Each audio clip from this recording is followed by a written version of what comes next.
Starry-eyed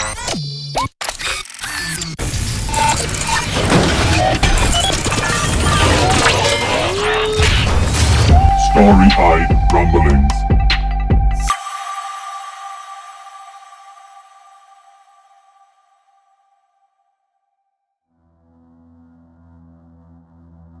With there being only one visible entrance into the observatory proper, Helix Bane has little option but to go in through the front door.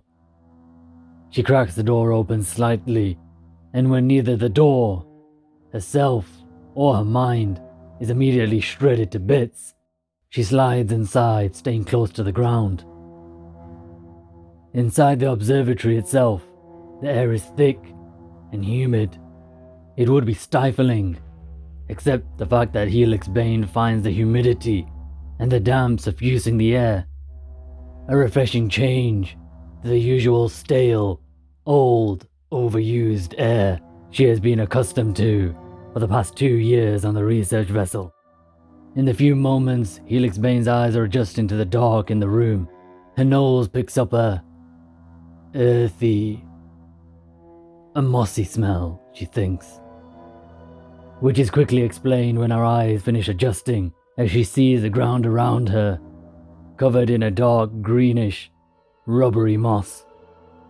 It covers the ground all the way up to a small set of stairs leading into the main dome of the observatory. Helix Bane moves to one side and spends some time listening for sounds. She hears only the slow drip of a water droplet falling at a rate of 1 drop every 5 minutes.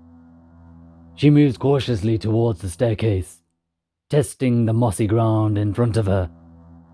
The walls either side of the staircase are covered in hanging vines.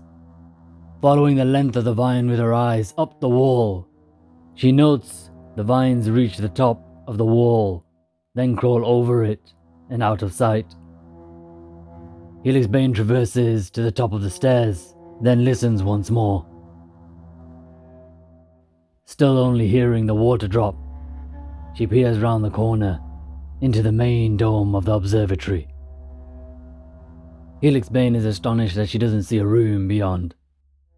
Instead, she sees a canvas of the forge, speckled with burning stars. It takes a lot these days to get Helix Bane's toxic heart pumping. It takes even more to evoke any sense of hope, joy, or belief. Presently, her heart is galloping, and all 3 emotions have been evoked. But only for a moment. Then her mind registers truly what her eyes are seeing, and the emotions are strangled and shoved back down into whatever crevice they dared poke their heads out of. What Helix Bane is actually looking at is a room filled to bursting with a plant-based ecosystem. Draped across the walls are the same twisted vines that Helix Bane saw on the staircase. Hanging from the ceiling, like curtains across the room, are gossamer thin sheets of plant-based material, which Helix Bane assumes is some sort of plant growing from the ceiling. From the ground there is a forest of stalagmite-like protrusions, perhaps a type of deprived fern, upon which bioluminescent plant bulbs and flowers are glowing dimly, pulsing, and they do indeed give off the appearance of distant stars, and they are indeed mesmerizing. It is one of the first sources of natural light Helix Bane has seen in a very long time. Helix Bane can literally feel her eyes and the muscles surrounding them relax, as they no longer need to strain so hard to pierce the darkness, nor do they have to battle with the harsh and glaring artificial lights that remain on the research vessel. Most of the plants are a uniform, dark bluish green color. Only the white of the bioluminescence breaks the monotonous color scheme. Helix Bane doesn't drop her guard. She puts her back towards one of the walls and listens and scans the area. Her eyes spot no immediate danger or threats. Her ears, however, pick up the sound of someone speaking quietly all around her. Welcome. Sail through the Milky Way galaxy from its conception to its start.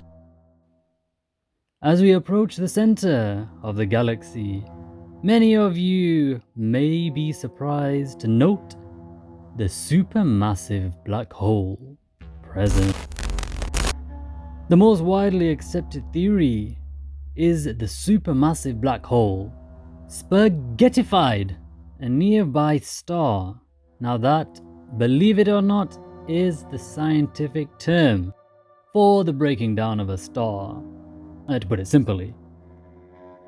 Now this spaghettification caused a massive release of energy.